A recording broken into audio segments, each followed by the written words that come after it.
mo wá lọ sọ́dọ̀ ààrẹ orílẹ̀-èdè yìí, mo kí ààrẹ wa bàbá wa Aṣíwájú Bọ́lá Ahmed Tinubu Jagaban, mo kí yín bàbá. Ẹ̀yin tẹ́ bá nínú bí yín bí mo ṣe ń kí bàbá, ẹ̀yin lẹ́mọ̀, bọ̀dẹ̀ ní á kí bàbá ṣe ní lórí ọpẹ́ làádú. Kì í ṣe wípé tó ṣe yẹn wípé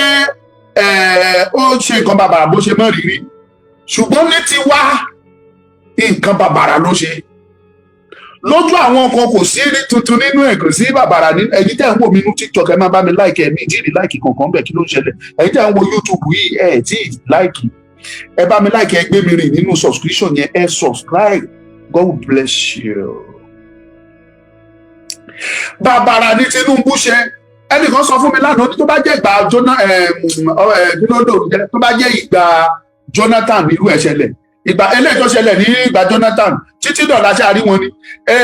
tó bá jẹ́ ìgbà Buhari ló ṣẹlẹ̀, ó ní a lè rí wọn. Òótọ́ a lè rí wọn, ìdí ni wípé Tinubu Buhari fúnra ẹ̀ ló máa buwọ́lù pé ẹ lọ kó wọn. Torí pé kí ni iṣẹ́ tí wọ́n ń ṣe nìyẹn, ní táwọn ń ṣe nìyẹn, òun làwọn ń ṣe tán fi ń dúnkokò mọ́ àwọn onílẹ̀ papọ̀ fẹ́ gbalẹ̀ wọn. Wọ́n sọ inú bí mi, ominú ń kọ mí. Fúlàní ń kọ̀wé lórí ilẹ̀ wa. Adẹ̀láwọ̀ ẹ̀yin ọmọ Yorùbá. Ààrẹ Tinubu, àwọn ọmọ tí wọ́n kó jáde iṣẹ́ ọmọ ògo odindi 40 something money. Adult tó wà nínú wọn tó jẹ́ àgbàlagbà. Mi mà lérò pé wọ́n ju méjì àbí mẹ́ta lọ. Ó dẹ̀ pé àwọn méjì gan ni. Ẹni tó ṣe kẹta wọn ni wọ́n ti pa ìyẹn tí wọ́n dé ọmọ ẹ̀. Màmá yẹn àti woman kejì tó ń sunkún yẹn, tó sunkún nígbà tí wọ́n ń béèrè ọ̀rọ̀ lọ́wọ́ ẹ̀. Woman àti principal. Àwọn méjì yẹn ló dàbẹ́ ní kó jẹ́ adult. Gbogbo àwọn tó kù student ní gbogbo wọn pupils, àwọn ọmọ kéékèèké. Ta ló mọ irú ògo àti ìrànlọ́wọ́ táwọn ọmọ yẹn tí wọ́n jẹ́ fún ìran Yorùbá? Gbogbo wọn ni wọ́n kó lọ o. Nínú ìwádìí tá a dẹ̀ ṣe, kò sí Fúlàní nínú àwọn ọmọ tó ń kó ọmọ Yorùbá ní gbogbo wọn o. Ọmọ Yorùbá ní gbogbo wọn tó kó lọ pápátá, kò sí Fúlàní nínú wọn. Ibi tí mo wá lọ, òun lè yí tọ́lọ́run fẹ́ bínú sí, tọ́lọ́run ti bínú sí, tọ́lọ́run dẹ̀ mọ́ bínú sí. Tí ẹ rí gangan ju pé kẹ́ ẹ fọ́ọ̀tì àwọn tó ń ṣiṣẹ́ lọ. Ààrẹ Gani Adams, Ọlọ́run máa bínú sí ẹ. Ó rí bó ti tẹni yẹ̀yẹ́ gan ni. Bọ́mọ kékeré rí ẹ á ṣépè fún ẹ. Bàgbàlagbà rí ẹ á ṣépè fún ẹ. Bí màjèsí rí ẹ á ṣépè fún ẹ. Ó ti dun ní yẹ̀yẹ́. Sunday ọmọ Adéyẹmọ, mo gbé fún ẹ, òṣùbà rere, òṣùbà rere, òṣùbà rere. Sunday ọmọ Adéyẹmọ, òṣùbà rere òkè, mo gbé fún ẹ. Gbogbo ṣe ń tójú ẹ tó, ààrẹ onígi òro, bó ṣe ń rojú ẹ tó, ṣé Sunday dá ẹ lóhùn? Sunday wọn ń pariwo kiri, kò kàwé, kò ṣe, ó tún ní majority, ó tún prove majority jù ẹ lọ. Ẹ gbọ́ gbogbo ẹ̀yin tẹ́ ń wò mí, ó hàn kedere pé ààrẹ dìídì pàṣẹ fún gbogbo àwọn ọmọ OPC, àwọn ajá OPC tí wọ́n jáde tí wọ́n sọ̀rọ̀ tí Sunday tí wọ́n pè lórúkọ oríṣiríṣiríṣiríṣi. Ààrẹ ló dìídì pàṣẹ fún wọn pé ẹni tí ò bá ṣiṣẹ́ nínú yín a máa sàkẹ́, a máa lé kúrò nínú ẹgbẹ́. Reality òun lẹ gbọ́ lẹ́nu ilé ní èyí o. Ààrẹ pàṣẹ fún gbogbo wọn ní pé ẹ lọ mọ ṣépè fún Sunday. Ẹ rí i pé ó ti wá dé level wípé àtobìnrin wọn àtọkùnrin wọn gbogbo wọn náà jáde. Tẹ́lẹ̀tẹ́lẹ̀ wọ́n ní ìwọ̀nba wọn tán jẹ́ bàbá Olóròka àti bàbá Caro White àti Ọlámídé, àwọn tí wọ́n ní jáde tẹ́lẹ̀ nìyẹn tí wọ́n sọ̀rọ̀ fún ààrẹ. But báyìí wọ́n ti wá change, wọ́n ti ní àwọn ìyá alábẹ́ jíjóná, ó ti wà láàrin wọn, ìyá olóbò rírùn ó ti wà láàrin wọn, wọ́n pọ̀ bẹ́ẹ̀ yẹn tó jẹ́ pé ààrẹ ti pa àṣẹ wípé ẹ jáde ẹ lọ máa ṣépè fún Sunday Igboho. Gbogbo nǹkan tó bá ṣe máa condemn ẹ máa bàjẹ́. Ààrẹ ìwọ sọ̀rọ̀ oní Sunday Igboho ọlọ́ọ̀rẹ́ ìjọba ni oníwọ̀ kì í ṣọ̀rẹ́ ìjọba. Ó lè ṣọ̀rẹ́ ìjọba torú nígbèrágà ni ẹ̀. Àwa mọ̀ ẹ́ ààrẹ. Gani Adams á mọ̀ ẹ́.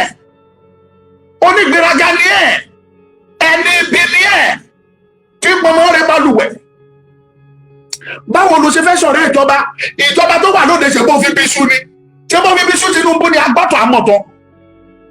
Bàbá Fáṣẹ̀hùn tó pè é wá ibi ló fi sú Fáṣẹ̀hùn, ó bójú bàbá yẹn jẹ́ ni, gùrùmùrù ẹ̀ ló pa bàbá yẹn. Tó o tá bá sọ pé wọ́n ló pa Fáṣẹ̀hùn, ìwọ ló pa Gani Adams, bàbá oníke òru. Ọ̀rọ̀ lọmọ elétí ẹ̀ jẹ́ o fẹ́ gbọ́rọ̀ ni adẹ̀ máa fún ẹ. Ìbàjẹ́ tó o ti ṣe nílẹ̀ Yorùbá Gani, ó kù bí ọ̀pá ìgbójú rere tó ṣe lọ nìyẹn. Tó bá tiẹ̀ ní rere kankan tó ṣe, ò ní rere kankan tó ṣe. Tọ́gìrì ọmọ ta òun ló ṣe tó fi sọ pé òun ṣe wà á sọ fáwọn kan yìí pé ó ṣe activist. Ta ló ṣe activist fún? Do you even know the definition of activist? Do you know what it means to be an activist?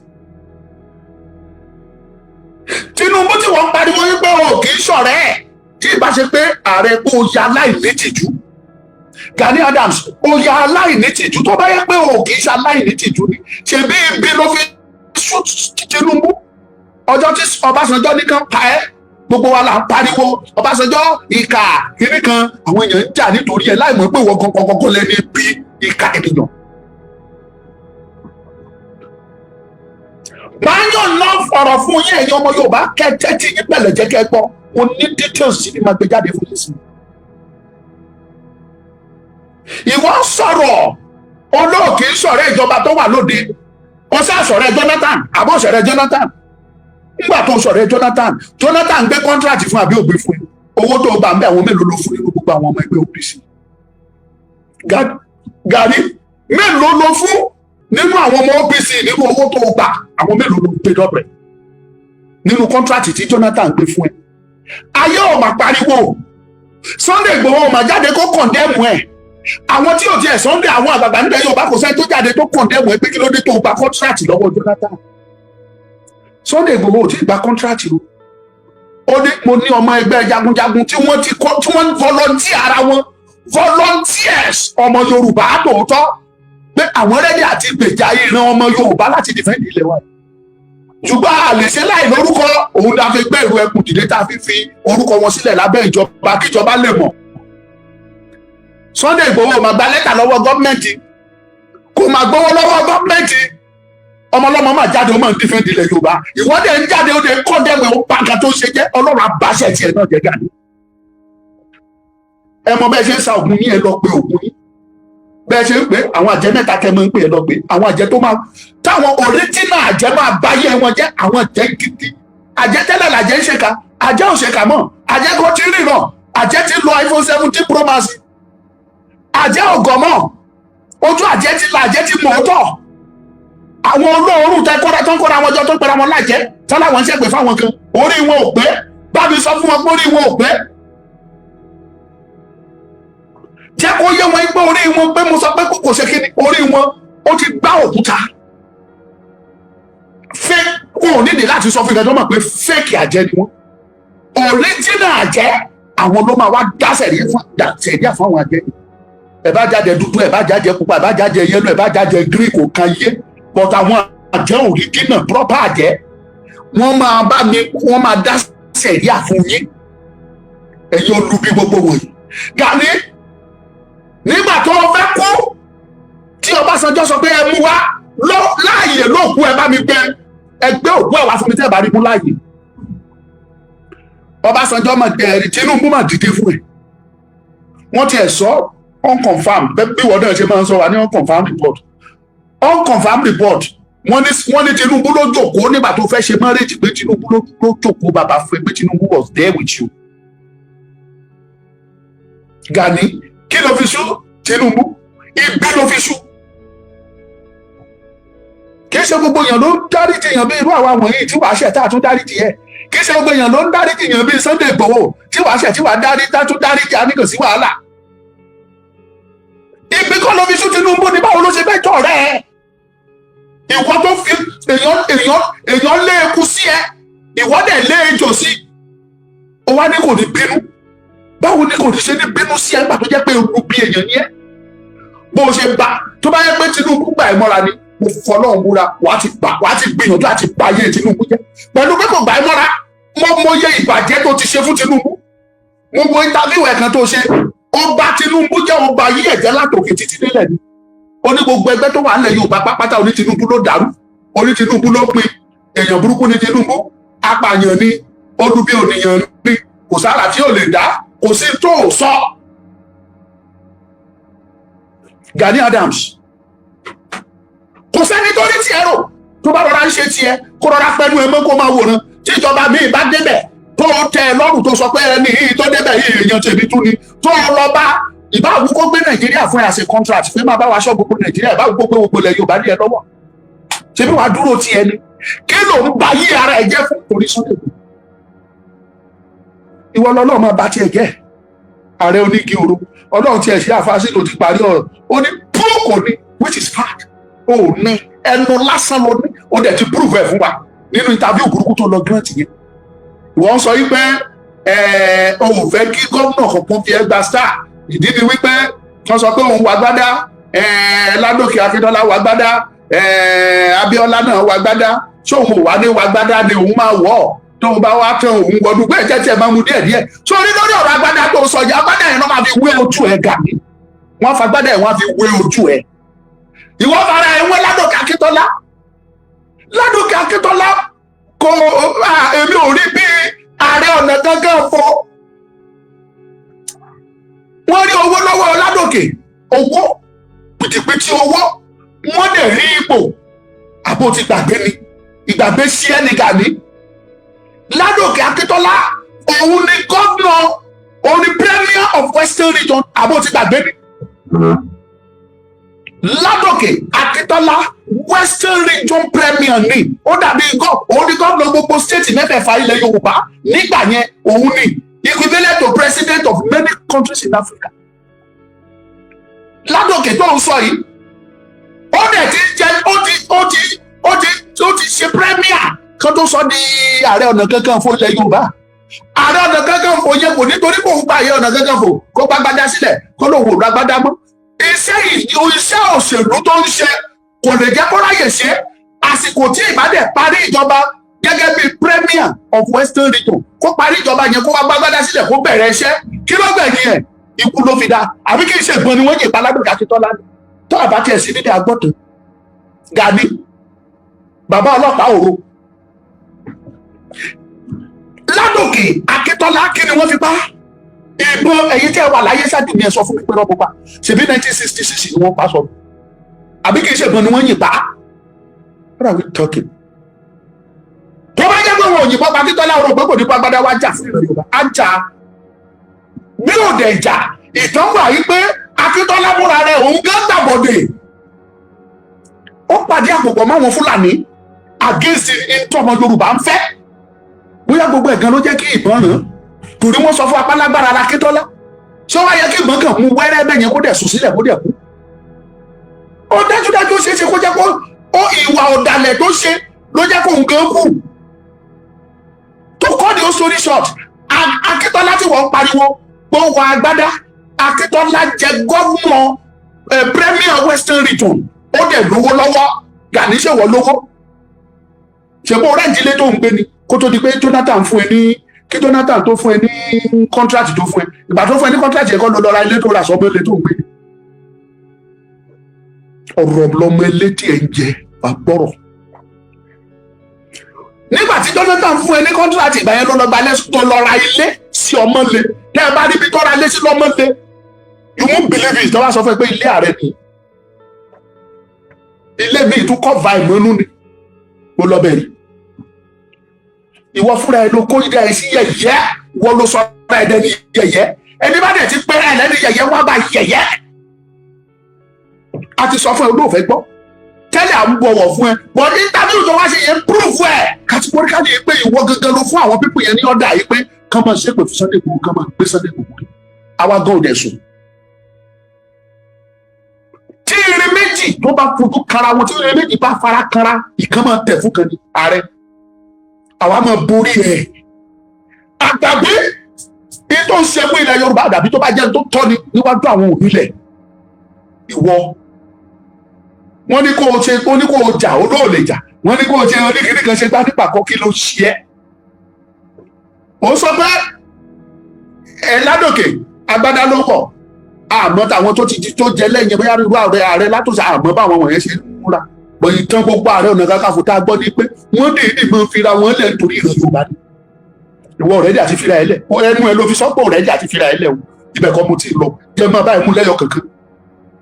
Ganiyu Adamu tẹ́tí ẹ̀ kò tún pọ̀ MKO Abiola is the richest man in the whole of Africa ní gbogbo Africa òní Dangote wà nígbà yẹn ní gbogbo Africa olówó ni wọ́n lọ bẹ́ẹ̀ ni bàbá oyè èèyàn ńlá ló jẹ́ gbà tó owó wà gbogbo oyè l'Abiola fẹ́ jẹ gbogbo ẹfúrí owó wà kì í ṣe owó ló.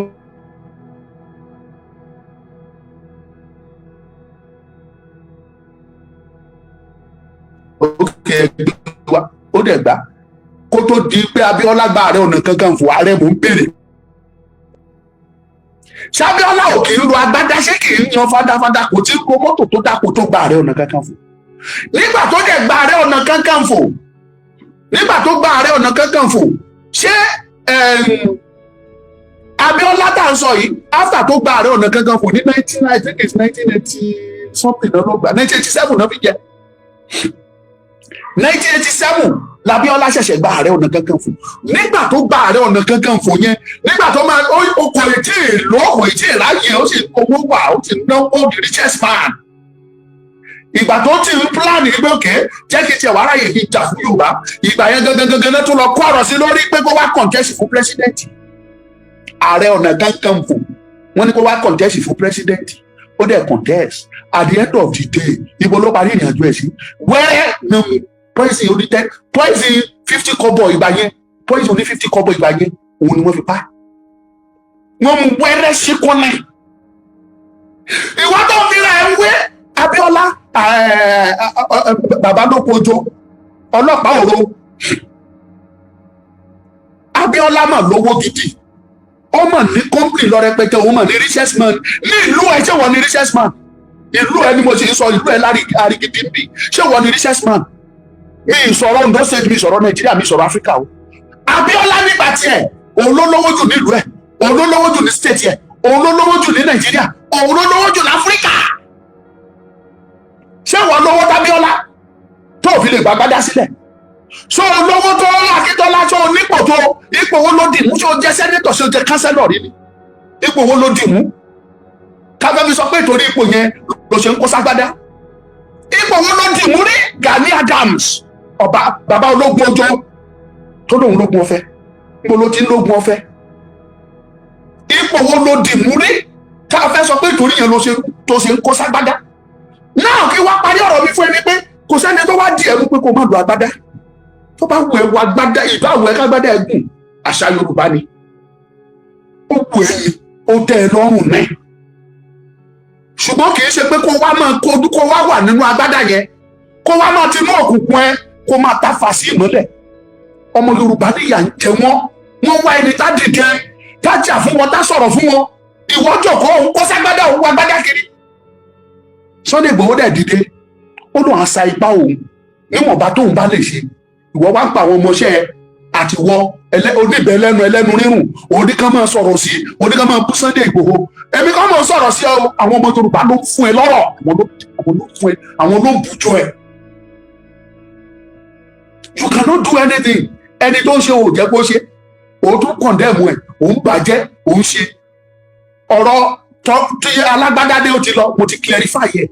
àwọn méjì tó sọ ṣáájú wọn yẹn wọn ò ṣẹgbẹ́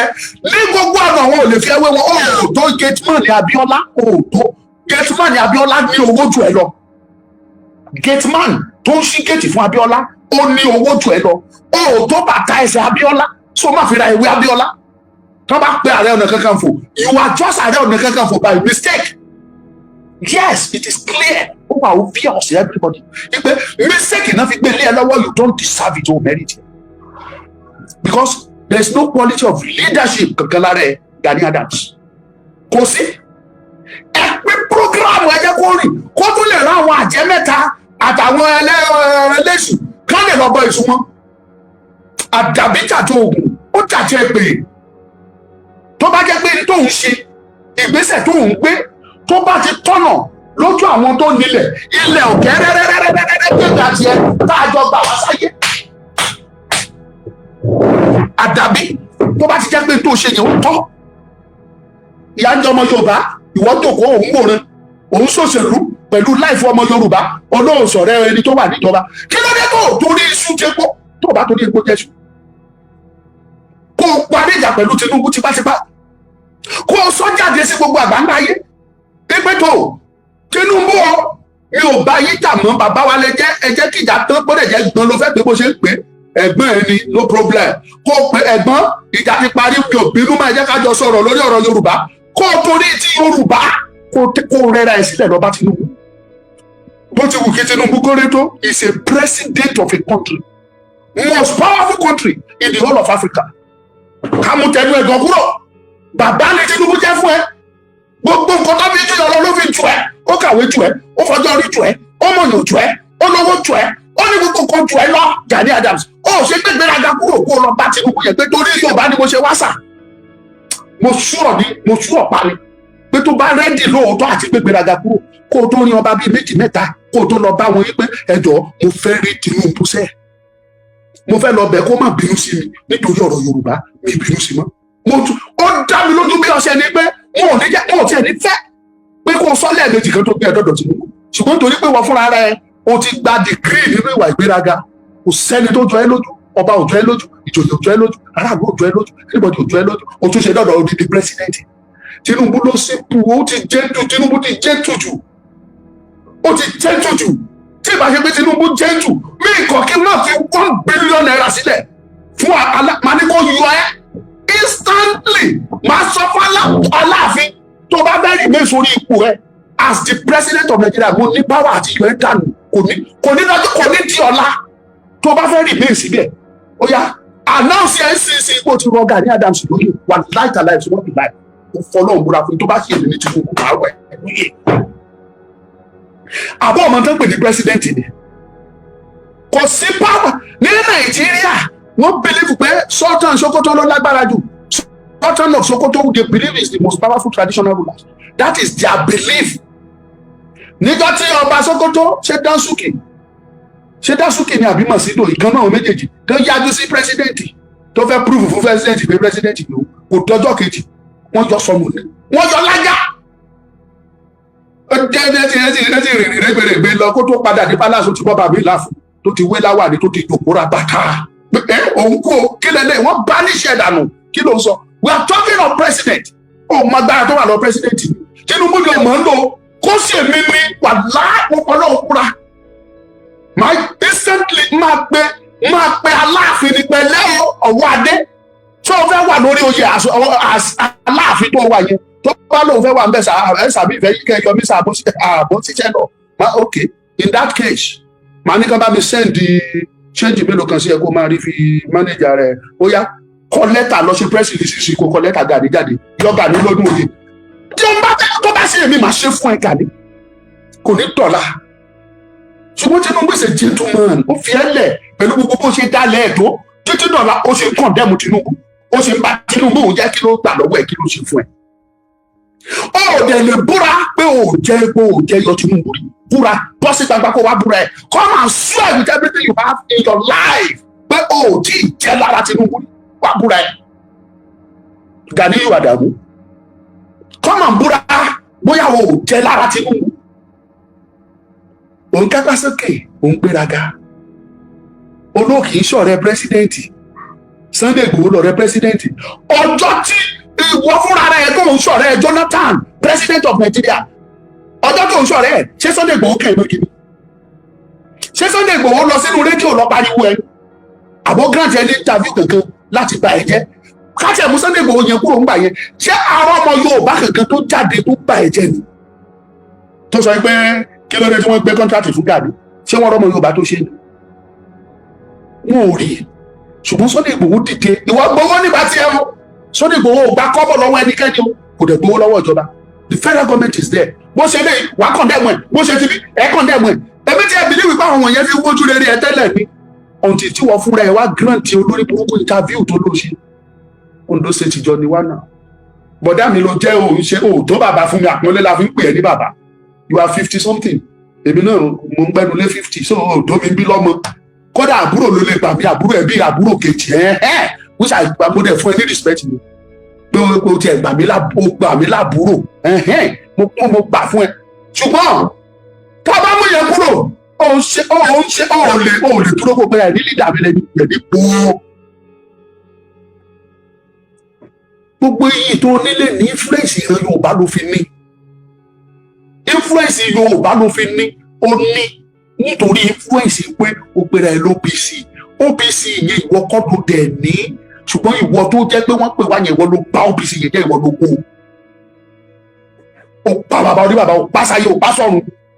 nítorí pé o ṣàfẹ́ ṣo lórí wọn o fẹ́ take over mọ́ bàbá yẹn lọ́wọ́ techniques tó lò yẹn náà ló tún ti lò yìí wọ́n gbowó ìwà àti dúpẹ́ lẹ́jọ́ lò nínú kíni èyí méjèèjì tó jẹ́ pé Ọlọ́run tó máa bù fọ́jú lù yín papọ̀ lórí ọ̀rọ̀ ọmọ Yorùbá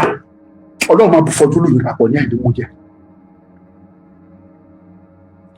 ẹ̀yin ọmọ Yorùbá kẹ́ máa gbọ́ ó tún sọ statement kan ó sọ̀rọ̀ ó ṣe drone kò ṣe drone ẹ máa ń wẹ ààrẹ yìí kan fọlọ ṣe rí ọkùnrin tó ń pè ní ààrẹ lóko ojú yìí bàbá ọlọ́pàá òru kò ní.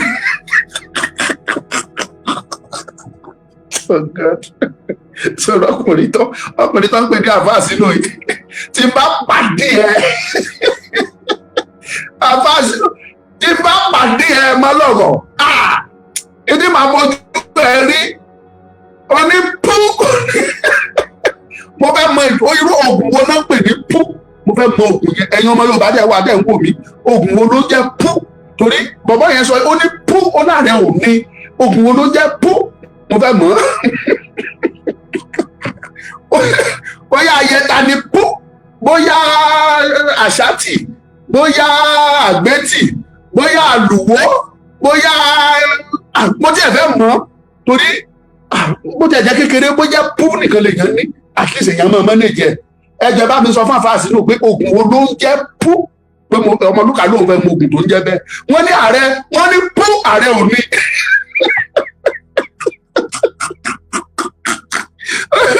bàbá ọlọ́pàá òru tó wá di gbọ́pàá òru dání ọmọ ṣe kí bàbá interview tẹ̀sí grant yẹn ti fi ba yàrá yé jẹ́. yes ẹ ti fi ba yàrá yé jẹ́. àwa rò pé àwọn ọmọ yẹn kàn ṣe fídíò tẹ́lẹ̀ tó fẹ́ fi wojú rere yìí not knowing pé ṣe ni wọ́n fúnra rẹ̀ pa àṣẹ fún wọn pé kí lọ́ọ́ máa attack Sunday kí lọ́mọkùnrin yẹn ṣe fún ẹ. Gani Ige Adubi kí ni Sunday Igboho gbé nínú gbà ẹ o bọ ọmọlọmọ jẹ títí tí o pè lápàyàn kò sí tó o ṣe kò rí ti ẹrù kò ṣe bẹ́ẹ̀ ni pé òun rí ẹ tó bá fi létí Sunday kò tiẹ̀ ní sí tí bá ṣàwọn lọ́ọ̀yà Sunday tó dìde ní tó ní no o lè insult client wa bẹ́ẹ̀ yẹ kó dẹ̀ mú jẹ àwọn ló fà ẹ lọ court ó dẹ̀ máa jẹ bíbọ̀ ní court yẹn tí ìbá ṣàwọn lọ́ọ̀yà ni Sunday a máa wọ ẹ̀rí rẹ ni wàá tún sọ wàá tún mú jẹ gbé. Ganiyu Adamu fi Sunday Igboho lọ́rùn lẹ̀ gbájúmọ́ inú ilé ẹ lọ́mọlẹ̀ àtọ́pẹ́sì yẹ ó dùn mí fẹ́ yọrí sí ó dùn mí ẹ̀dẹ̀ wá wò ó majority àwọn tó pera wọn lópisi àwọn tó jẹ́ kinní níbẹ̀ ni àwọn tó ń yìnrìn ìtàn díẹ̀ pọ́nlá àwọn ló jáde ń sọ̀rọ̀ gbogbo àwọn floor member àwọn kinní gbogbo wọn ti fi wọ́n lẹ̀ tán gbogbo gbẹ́nu mi láti sọ gbogbo wọn ló ti kú kúrò lẹ́yìn wọn ìlàjì wọn ti wọ́n lọ èyí tó lọ sí Àgbẹ̀kọ̀yà èyí tó lọ sí owó YPC èyí tó lọ ìbára wọn àìmọye èyí tó lọ wọn pọ̀ dáadáa tó ń ya wá tọ́lá ọ̀fẹ́ wá ṣe ìwé ẹ̀kọ́ tó ya kúrò lọ́dọ̀ Gani o gbàtà ń mọ Gani pé èèyàn burúkú ni ṣé mo wo fídíò ìkànnì wọn tó sọ ó lóun ò búra fún Gani ó ní Yorùbá lóun búra fún kòkò dídalẹ̀ òun dẹ̀ rẹ́ni tó ń jà nítorí ọmọ Yorùbá yẹn òun lọ ọ̀dọ̀ Sunday lòun lọ yìí òun ò dẹ̀ kọ̀ndẹ́mù Gani pé bọ̀t Gani ò gbégbèsè òun dẹ̀ rọmọ Yorùbá tó gbégbèsè òun dẹ̀ ń tẹ̀lé gbogbo fídíò òun. mo wo Gani ṣe kò tẹ́ kò tó tí o ní pé wẹ́rẹ́wẹ́rẹ́ o wá shrink òun tán lọ wẹ́rẹ́wẹ́rẹ́ òun tán lọ iye ẹ̀ ń tán lọ. àwa mọ bó ṣe ń pọ́nyàn àmọ́ bó ṣe ń buyì fúnyàn ìwọ fúnra ẹ lọ wọ́ra ẹ nílẹ̀ ìwọ ló sọ́ra ẹ̀ dẹ́ni yẹpẹrẹ ìwọ sọ́ra ẹ̀ dẹ́ni yẹyẹ Ganiyu Adamu. kí ni Sunday ṣe fún ẹ gẹ́gẹ́ sọ fún gbogbo ọmọ Yorùbá ká gbọ́ ọmọlọmọ sọ pé òun wá glory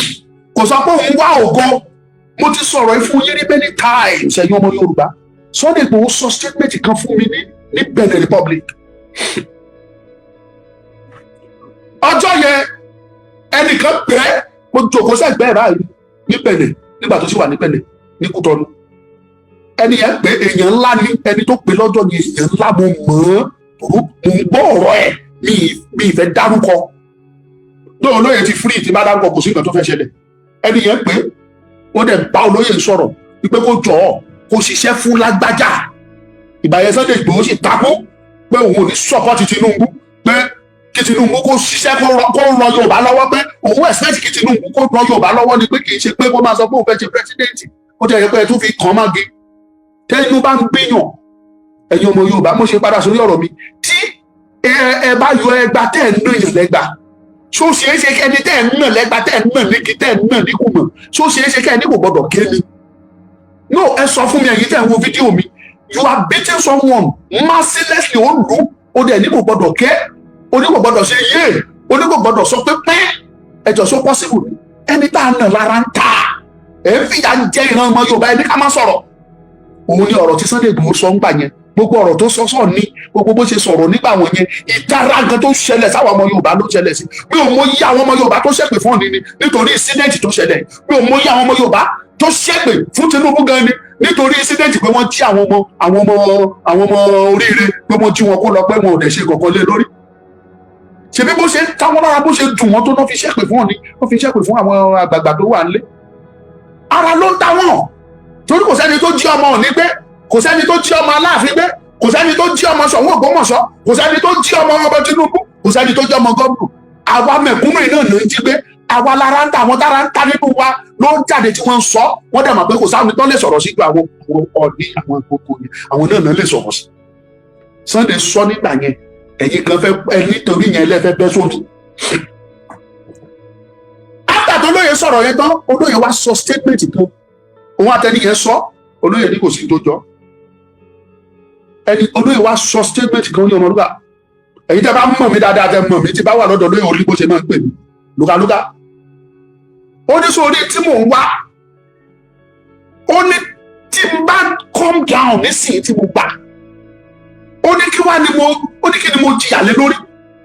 Ó ní number 2, ó lóun fẹ́ kórúkọ òun kó wọ inú ìwé ìtàn títí àwọn ọmọdọ́mọ tí wọ́n máa sọ nípa òun pé in tó ń ṣe fún ìlú Yorùbá rí. Mo di ọ̀rọ̀ yẹn mú láti gbàyè, ó dẹ̀ wà ọwọ́ mi ò lè gbàgbé ẹ̀. Ó ní kí ni ó máa jẹ́ èrè òun àti wípé gan orúkọ òun ò fẹ́ kó parẹ́. Sunday Igboho bá yín du ipò,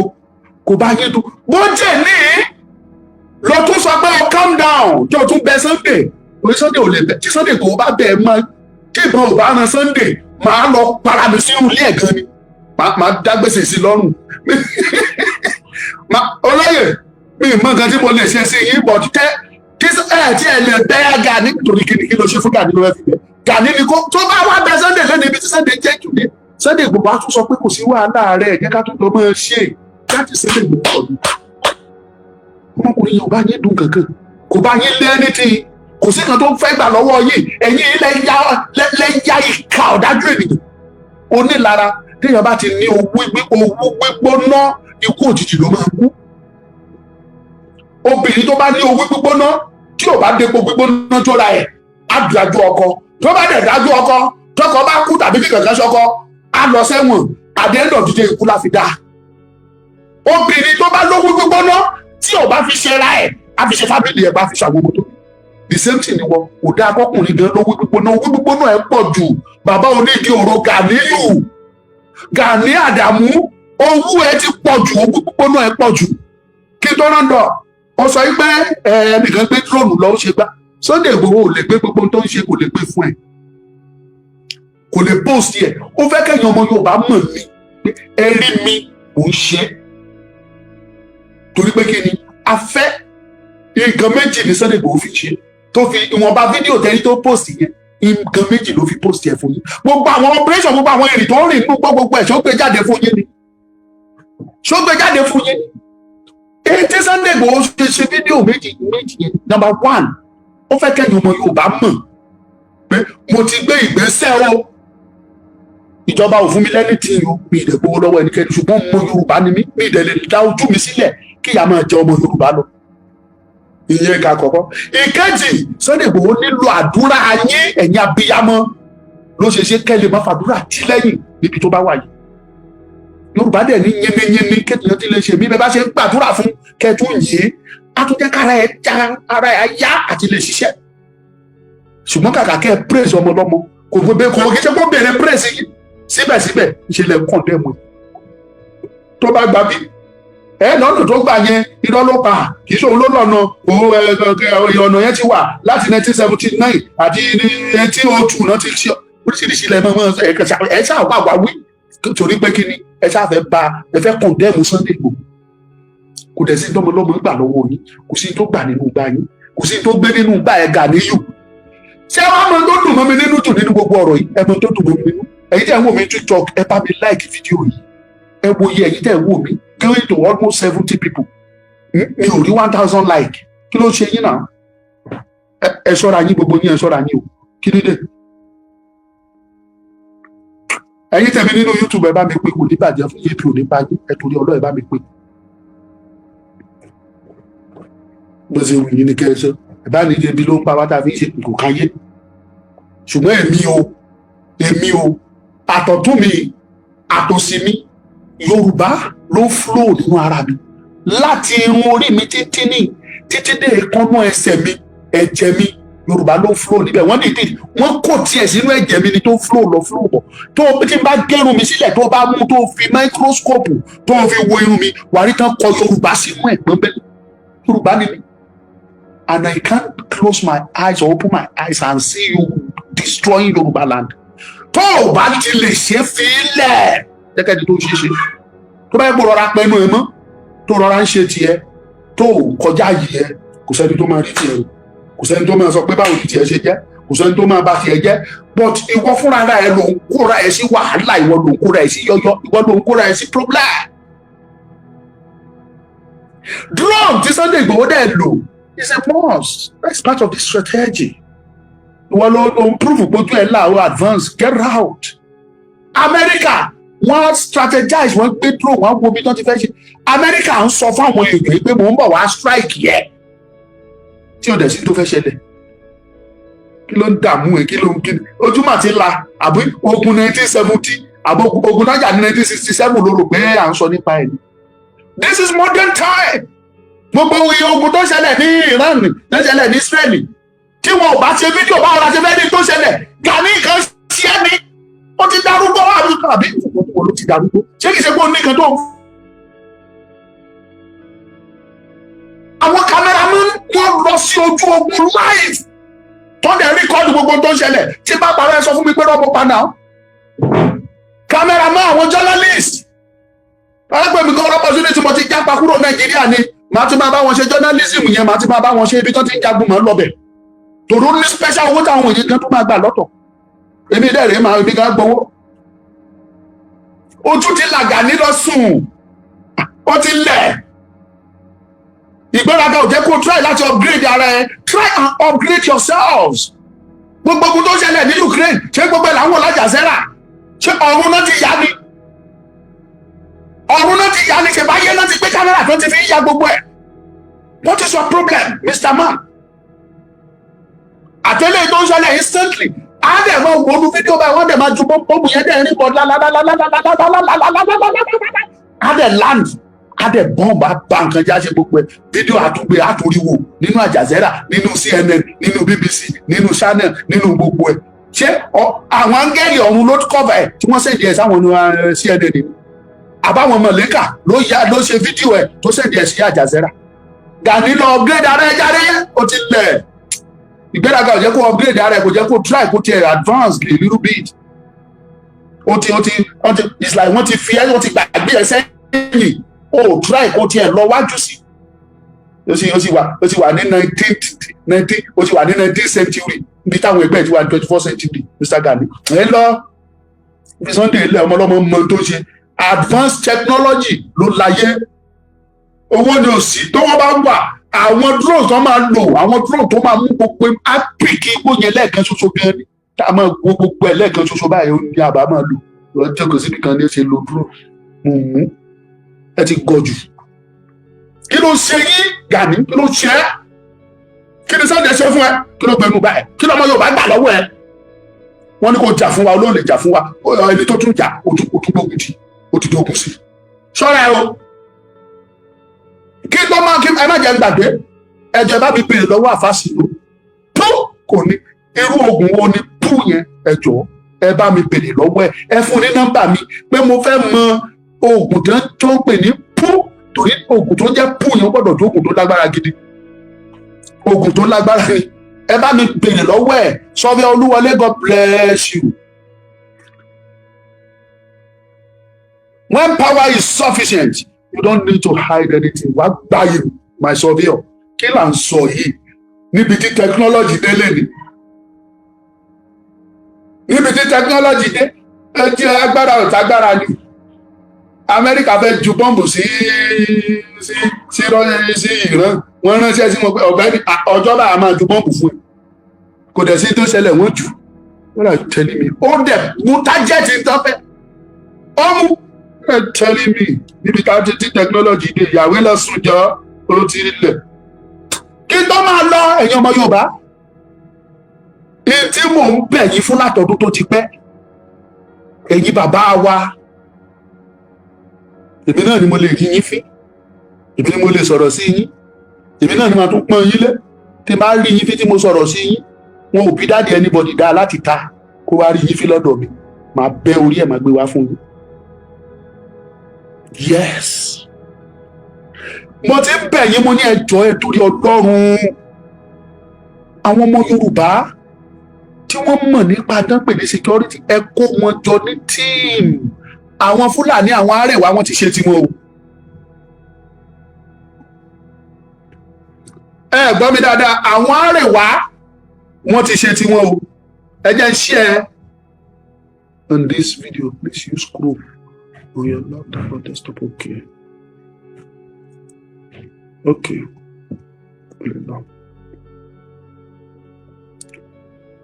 wọ́n ti ṣe wọ́n ti kó gúrùpù jọ wọ́n ní nínú gúrùpù yẹn mo fẹ́ try àti share fún yín sí but kò kí nìyẹn support sharing nínú gúrùpù yẹn ẹni tó head díẹ̀ former governor ni security team wọn Arewa security network ẹni tó head díẹ̀ former governor ni ó tún jẹ́ former retired military officer ẹni tó ṣe bí igbákejì fún tọ́jọ́ jẹ́ co-chairman ẹni yẹn òun ní tiẹ̀ retired general ní general kìíní kan láti Jigawa state lẹ́yìn yẹn àwọn tó wà ń bẹ̀ deputy inspector general police deputy kìíní kan wọ́n pọ̀ bẹ́ẹ̀ tó jẹ́ pé they are all military and paramilitary personnel retired àwọn ni wọ́n kó jọ síbẹ̀ bó jẹ́ jẹ́ pé kíkójọ tó kó wọn jọ náà mọ̀ fẹ́ fi dojú ìjà kọ wá ni but kí ló dé bàbá wọn ò ní aláwọn ọmọ Yorùbá náà tán ti rìtáyà lóríṣiríṣi kan jẹ́ specialist ẹ kó wọn jọ ẹ pè wọn jọ ẹ introduce ẹ pé olóyè Sunday Igboho ẹ jẹ́ kán jọ ṣiṣẹ́ ibi tọ́rọ̀ yìí we need to send Fulani out of our land. a nílò àti lé wọn jáde kúrò lórí ilẹ̀ wa kì í ṣe pé ká lé wọn lẹ́kọ̀ọ́ kán sáwá sọ̀gùn state tàbí ká lé wọn lẹ́rẹ́ Èkìtì state kán sáwọ́ Ondo state rárá o we need a united force. Bàbá ṣe lé wọn lẹ́kọ̀ọ́ wọn ò ní rí Ondo state wọ̀ wọn ò ní rí Ògùn state wọ̀ àwọn tó ti dúró dè wọ́n lógun á tún lé wọn tòfètòfè látògùn yẹn tó bá ní káwọn wọ Ọ̀yọ́ state àwọn tọ̀yọ̀ á tún dúró dè wọ́n á tún lé wọn títí ká máa fi lé wọn kúrò nílẹ̀ Yorùbá láìsí bẹ́ẹ̀ Nigeria constitution fààyè gbà wọ́n á rìn bó ṣe fẹ́ ẹ jẹ́ ká ṣiṣẹ́ yìí ẹ jẹ́ ká rí dára millions of volunteers tí wọ́n rẹ́dí àti sọ pé a bèrè owó ẹ má san sálárì fún wa we are ready. ẹ wo ẹ̀yin Sunday Igboho nìkan ẹ wo ẹ̀yin ẹ wo volunteers ẹ wo èrò tó ń tẹ̀lé Sunday nìkan láti jọ́ta ti tẹ̀lé tí wọ́n sọ fún yín bá gbowó oṣù ni a gbowó oṣù à ń ṣe nítorí pé kí ni torí ọ̀la wa àti torí ọ̀la àwọn ọmọ wa la ṣe ń ṣe gbogbo àwọn tẹ́rì yẹn gbogbo wọn náà volunteer ara wọn ò béèrè owó lọ́wọ́ yín gan they are ready to fight this battle because lọ́pọ̀lọpọ̀ nínú wọn ló ti kàn ó ti kọ́ lọ́sì wọ́n rẹ́ni tó ti jí ẹ̀gbọ́n ẹ̀gbẹ́ wọ́n rẹ́ni tó jí àbúrò ẹ̀gbẹ́ mo sì rẹ́ni tó jí gbé mo sì bá wọn dáwó lẹ́nu ọjọ́ bíi mélòó kan yìí tó náà fẹ́ lọ gbà mo sì rí tí mo sì bá wọn dá owó ẹ̀ àwọn wọ̀nyẹn wọn ò rówó jẹun o ṣùgbọ́n Fúlàní jí gbé. Mélòó la fẹ́ sọ, mélòó la fẹ́ ròyìn. Ẹ káwọn ọmọ Yorùbá jọ, ẹ kó àwọn wíìsù jọ, àwọn retired military specialists, ẹ jẹ́ kí n fi qualify wọn, àwọn military specialists, ẹ kó wọn jọ, ẹ jẹ́ kí n jìjà ìfọmọ Yorùbá. Nígbà tẹ́ bá kọ ìwé jáde, tẹ́ send ẹ̀ sí National Assembly, tẹ́ send ẹ̀ tẹ́ copy president, ẹ copy National Assembly, ẹ copy ọ̀gá ọlọ́pàá, ẹ copy ọ̀gá sójà, tẹ́ ẹ sẹ́yìn Ọọ̀ni, tẹ́ ẹ sẹ́yìn ẹ̀, tí Aláàfin sẹ́yìn, tí Àwùjalẹ̀ sẹ́yìn, tí Ọlọ́wọ̀ sẹ́yìn, tí gbogbo chairman ní council ọba àṣírí ilẹ̀ Yorùbá tí gbogbo wọn sẹ́yìn, àwọn ọba ńláńlá ilẹ̀ Yorùbá tí wọ́n bọwọ́ lù, káàdì resignation wọn, tẹ́ ẹ jọ jáde unanimously tẹ́ issue press release, TNTA wà ńbẹ̀, Channel wà ńbẹ̀, Arise wà ńbẹ̀, AIT wà ńbẹ̀, gbogbo wọn wà ńbẹ̀, tí gbogbo bloggers tó ń gbé ẹ̀sà kò sí àrà tẹ́ bá ní káwọn wọ̀nyẹn dá kò sí tí Nàìjíríà gọ́ọ̀mẹ̀ntì pèsè lé lórí reality lẹ́pọ̀ yìí wọ́n á lé Fúlàní pa kúrò lórí ilẹ̀ Yorùbá. Bọ̀ tẹ́ ẹ bá kọ̀ tẹ́ ẹ bá ti ṣe lílọ tẹ́ ẹ rí pé wọ́n ń lọ yẹn, ṣé ẹ rí pé wọ́n ń lé wọn báyìí wọ́n dọ́gbọ́n ṣe bẹ́ẹ̀ nípa wọn ń sá, wọ́n fọlọ́wọ́n bá búra fún yín, wọ́n fẹ́ lọ túnra mú wá ní o. Ẹ gbọ́ wọ́n lọ túnra mú ní o, wọ́n lọ túnra mú wá ní. Because wọ́n ṣe wà yẹn wọ́n ti ní plan, wọ́n á padà bẹ́ẹ̀ yẹn ní àwọn tó bá padà nú wọn ní o, wọ́n padà wọ́n jókòó wọ́n re-strategize. Ok, àti try eléyìí ó kù díẹ̀ kó jẹ ṣùgbọ́n kò jẹ tán, ó yá jẹ́ ká bẹ̀rẹ̀ eléyìí, wọ́n tó bẹ̀rẹ̀ another strategy. Fúlàní ló fi ṣeré ni. Ẹ jẹ́ ká lé wọn pa, ká lé wọn kúrò lórí ilẹ̀ wa, ká lé wọn sẹ́ẹ̀, ká lé wọn tán, ká má lé wọn ṣẹ́kù.